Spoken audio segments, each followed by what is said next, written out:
अस्सलाम वालेकुम। आज के लेक्चर में आप सबको खुशामदीद। बेसिकली आज जो हमने टॉपिक डिस्कस करना है that is simple linear regression line and multiple linear regression line. हम इसको सिंपल लीनियर रिग्रेशन लाइन भी बोलते हैं और मॉडल भी बोलते हैं। इसी तरीके से इसको मल्टीपल लीनियर रिग्रेशन लाइन भी बोलते हैं और मल्टीपल लीनियर रिग्रेशन मॉडल भी कहते हैं। अब बेसिकली सबसे पहले हम अंडरस्टैंड कर लेते हैं कि ये इसका मतलब क्या है कि ये लीनियर रिग्रेशन क्या होता है, ठीक है? रिग्रेशन क्या है? इसी तरीके से यहाँ पे भी रिग्रेशन है, यहाँ पे सिंपल है और यहाँ पे अगर हम देखें तो मल्टीपल है। रिग्रेशन का मतलब ये होता है कि हमारे पास कोई एक सिनेरियो है, उसमें एक हमारे पास डिपेंडेंट वेरिएबल है और एक इंडिपेंडेंट वेरिएबल है। तो इंडिपेंडेंट वेरिएबल की बेसिस के ऊपर हम लोग डिपेंडेंट वेरिएबल की वैल्यूज़ फाइंड कर रहे होते हैं। अब सिंपल में और मल्टीपल में डिफरेंस ये है कि सिंपल लीनियर रिग्रेशन लाइन के अंदर हमारे पास इंडिपेंडेंट वेरिएबल एक होता है और मल्टीपल लीनियर रिग्रेशन लाइन के अंदर हमारे पास एक से ज़्यादा इंडिपेंडेंट वेरिएबल होते हैं। और लीनियर का मतलब ये है कि जो उनका रिलेशनशिप है वो लीनियर होगा, वो क्वाड्रेटिक या क्यूबिक नहीं होगा। फॉर एग्जांपल अगर मैं ये लिखता हूँ कि ये हमारे पास एक मॉडल है y equals to a plus B X. अब यहाँ पे जो हमारे पास मॉडल है वो लीनियर है। अब हमें कैसे पता चला कि वो लीनियर है? क्योंकि यहाँ पे इसकी पावर क्या है 1 है। अब अगर एक ये मॉडल है y equals to a plus B X square, तो अब ये लाइन लीनियर नहीं है बल्कि ये क्वाड्रेटिक है। इसी तरीके से एक ये है y equals to a plus B X cube, तो अब ये लाइन क्यूबिक हो जाएगी, ये लीनियर नहीं है। तो लीनियर का मतलब ये है कि जो आपके पास इंडिपेंडेंट वेरिएबल है उसकी पावर 1 हो तो वो लीनियर है। अगर उसकी पावर 2 है तो क्वाड्रेटिक है, उसकी पावर 3 है तो इसका मतलब वो है क्यूबिक है। बहरहाल हमने अपने आज के लेक्चर में ओनली डिस्कस करना है लीनियर रिग्रेशन लाइन को। तो अब ये तो क्लियर हो गया कि लीनियर क्या है। अब जैसे कि ये मैंने एक मॉडल लिखा हुआ है y equals to a plus B X. अब y यहाँ पे हमारे पास डिपेंडेंट वेरिएबल है, इसको मैं सिंपल लिख रहा हूँ dv। और ये जो x है ये हमारे पास iv है, यानी कि ये इंडिपेंडेंट वेरिएबल है और ये डिपेंडेंट वेरिएबल है। ए यहाँ पे इंटरसेप्ट है और हम अपनी क्लास में डिस्कशन कर चुके हैं कि इंटरसेप्ट क्या होता है। इंटरसेप्ट शोज द मैक्सिमम और the average value of the dependent variable when all other variables are zero. यहाँ पे बी है, स्लोप भी बोलते हैं और इसको कोफिशिएंट ऑफ द स्लोप भी कहते हैं। ये बी आपको ये बता रहा होता है कि how much change in Y due to change in X, यानी कि जब आपका एक्स चेंज होगा, आपका आई वी चेंज होगा, तो उसकी वजह से आपके डिपेंडेंट वेरिएबल के ऊपर क्या इफेक्ट पड़ेगा। जैसे कि फॉर एग्जांपल हम यहाँ पे लेते हैं, तो इसमें आप हमेशा याद रखिएगा इक्वल के लेफ्ट साइड पे डिपेंडेंट वेरिएबल लिखे होंगे, इक्वल के राइट साइड पे इंडिपेंडेंट वेरिएबल होगा। ए इन ए कोई वेरिएबल नहीं है, ये कांस्टेंट है। ये बेसिकली क्या है, इंटरसेप्ट है। एक्स वेरिएबल है और बी उस वेरिएबल का एक कोफिशिएंट है जो बताएगा कि इसमें चेंज आने की वजह से इसमें कितना चेंज आ रहा होगा। अब फॉर एग्जांपल मैं ये लिखता हूँ कि यहाँ पे आपके जो मार्क्स हैं एग्जाम के, ये हमारे पास डिपेंडेंट वेरिएबल है। ए यहाँ पे इंटरसेप्ट है प्लस बी।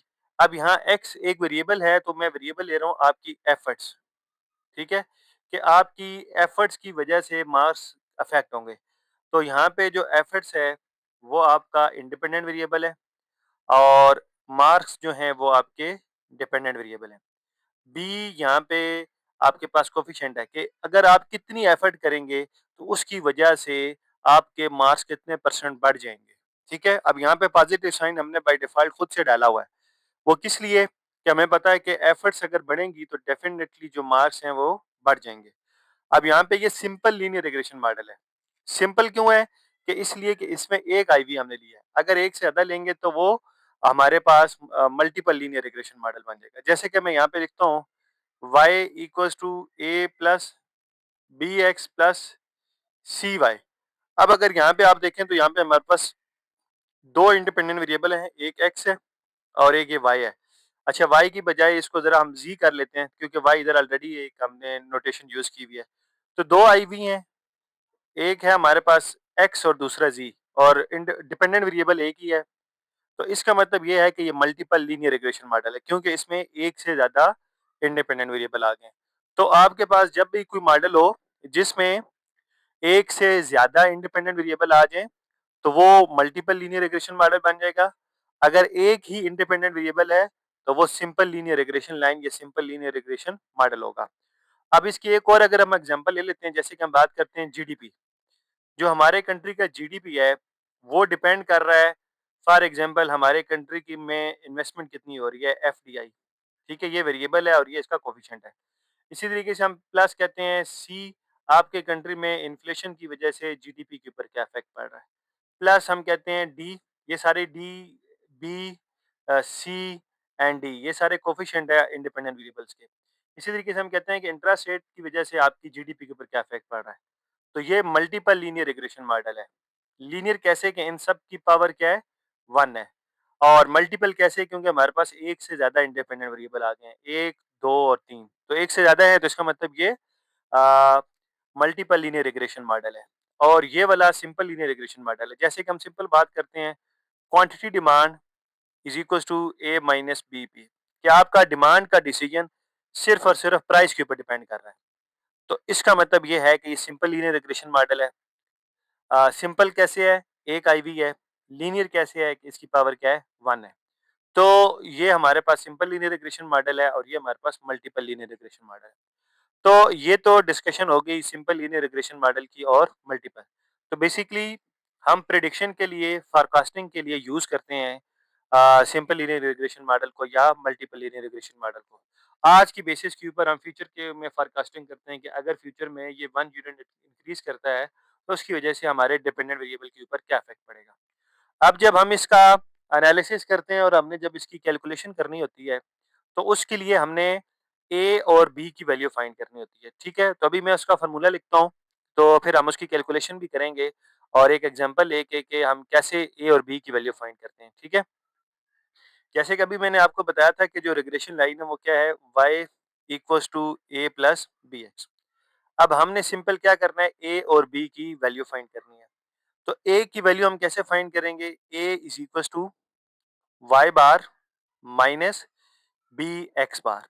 ये y बार और x बार हम ऑलरेडी डिस्कस किया है कि y बार क्या है, मीन, x बार क्या है, ये भी मीन है, ये y का मीन है और ये x का मीन है। तो y बार हम कैसे निकालेंगे, y bar is equals to sum of y divided by total number.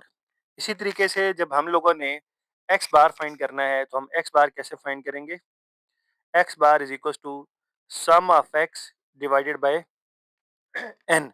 तो ये हमारे पास वाई बार और एक्स बार कैलकुलेट हो जाएंगे। हमने बी भी फाइंड करना है, तो बी के लिए यहाँ पे जो फॉर्मूला यूज होगा that is N summation X Y minus summation X summation Y divided by N summation X square minus summation X का होल स्क्वायर। तो इस तरीके से हम लोग बी की वैल्यू फाइंड करेंगे। तो ए की वैल्यू फाइंड करके यहाँ पुट करनी है, इसी तरीके से बी की वैल्यू फाइंड करके हम यहाँ पे पुट करेंगे, तो हमारे पास रिग्रेशन लाइन एस्टिमेट हो जाएगी। तो इस पार्ट के अंदर हम इतनी डिस्कशन करते हैं कि इसका फार्मूला क्या है और सिंपल लीनियर रिग्रेशन मॉडल और मल्टीपल लीनियर रिग्रेशन मॉडल क्या होता है। जो नेक्स्ट पार्ट है उसके अंदर मैं एक पूरा क्वेश्चन लेके, एक पूरा सिनेरियो बिल्ड करके, तो हम उसकी बेसिस के ऊपर ए की वैल्यू भी कैलकुलेट करेंगे, देन हम बी की वैल्यू कैलकुलेट करेंगे और यहाँ फार्मूले में पुट करेंगे और फिर उस पूरे क्वेश्चन को हम सॉल्व करेंगे।